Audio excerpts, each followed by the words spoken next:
امام نے دیکھا کہ میرے آگے آگے میرا ایک چاہنے والا جا رہا ہے، امام پیچھے پیچھے چل رہے ہیں، بظاہر امام اس کے پیچھے پیچھے چل رہے ہیں۔ امام نے دیکھا کہ ایک دکان پہ رکا، اور دکان پہ رکنے کے بعد ایک مخبز پہ رکا، اس نے خباز سے روٹیوں کے بارے میں پوچھنا شروع کیا، اور پوچھتے پوچھتے اس نے اس کی قیمتیں معلوم کرتے کرتے 4 روٹیاں چرا لی۔ امام غور سے دیکھ رہے ہیں، پیچھے سے امام سارا مشاہدہ کر رہے ہیں۔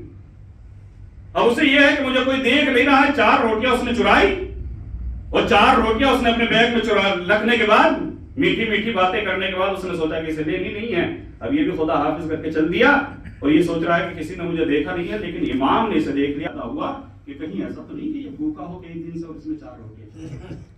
امام اس کا پیچھا کر رہے ہیں کہ جا کہاں رہا ہے۔ امام نے دیکھا کہ یہ مدینے سے باہر نکلا، اور باہر نکلنے کے بعد جو مدینے کا باہر کا علاقہ تھا وہاں پہ کچھ فقیر بیٹھے رہتے تھے، غریب بیٹھے رہتے تھے، مسکین بیٹھے رہتے تھے۔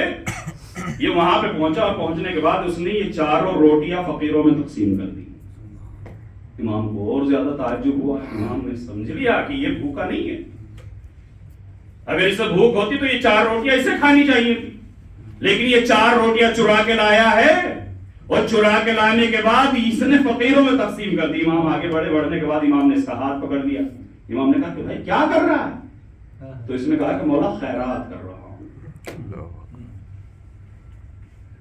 دیکھیے دھوکے ہم اپنے آپ کو دے سکتے ہیں۔ کیا کر رہے ہیں ہم، کیا خرچ کر رہے ہیں؟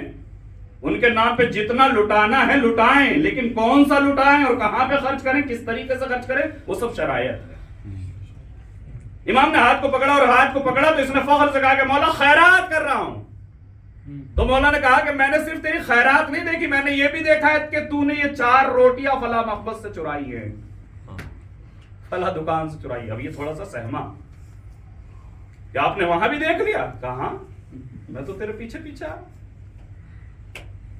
تو اس نے دیکھو قرآن کا سہارا لیا، اس نے کہا کہ مولا اگر میں نے چرائی بھی ہے تو میں نے کون سا غلط کر دیا؟ کہا کیوں؟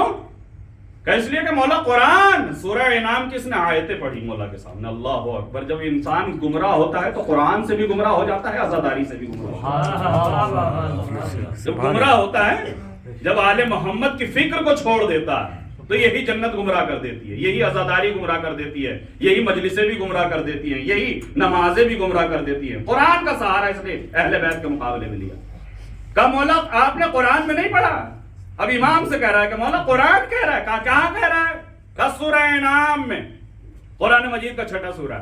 کہا سورہ انعام میں 160 نمبر آیت کو اس نے امام کے سامنے پڑھا کہ اللہ کہہ رہا ہے من جاء بالحسنۃ فلہ عشر امثالھا، فلہ عشر امثالھا ومن جاء بالسیئۃ فلا یجزى الا مثلھا وهم لا یظلمون۔ کہ اللہ کہہ رہا ہے کہ اگر کوئی ایک نیکی کرے گا تو اس کو ایک نیکی کے بدلے میں 10 جزا دی جائے گی، اور اسی آیت میں اللہ فرما رہا ہے کہ اگر کوئی برائی کرے گا تو ایک برائی کے بدلے میں ایک ہی سزا دی جائے گی، اور اللہ کہہ رہا ہے کہ کسی پہ ظلم نہیں کیا جائے گا۔ مولا اللہ ہی تو کہہ رہا ہے کہ اگر ایک نیکی کرو گے تو ایک کے بدلے میں 10 جزا، اور ایک برائی کرو گے تو ایک برائی کے بدلے میں صرف ایک سزا۔ تو مولا اگر میں نے 4 روٹیاں چرائی ہیں تو میری 4 سزا پکی، لیکن ان 4 روٹیوں کو میں نے فقیروں میں تقسیم کر دیا تو 40 اللہ کی طرف سے انعام بھی مجھے ملنے والے ہیں۔ تو 40 میں سے 4 گھٹا دیجئے، 36 تو پکی ہے ہی۔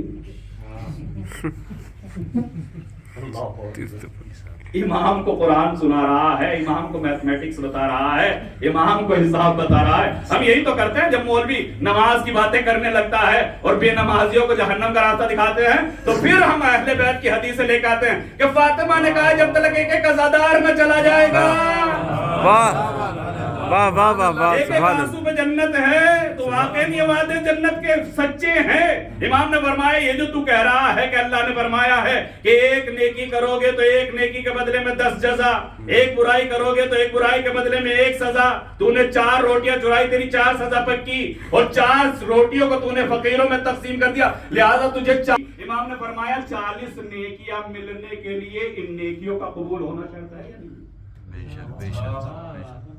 ابھی امام نے فرمایا کہ تو نے جہاں قرآن پڑھا ہے وہاں تو نے قرآن میں یہ نہیں پڑھا کہ انما یتقبل اللہ من المتقین، کہ اللہ عطا کرتا ہے جو صاحب تقوی ہوتا ہے۔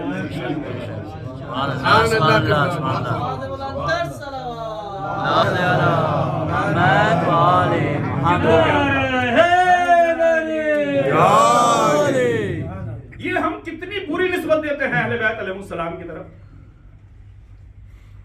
آنسو پہ جنت ہے، لیکن یہ آنسو کس کا قبول ہوگا؟ کیا ہر قاتل کا آنسو قبول ہو جائے گا؟ اگر یہ آنسو پہ ہی جنت ہے تو یزید بھی رویا ہے، اگر آنسو ہی پہ جنت ہے تو ہمارے ساتھ نے بھی آنسو بہائے روئے، لیکن وہ آنسو کون سے آنسو تھے؟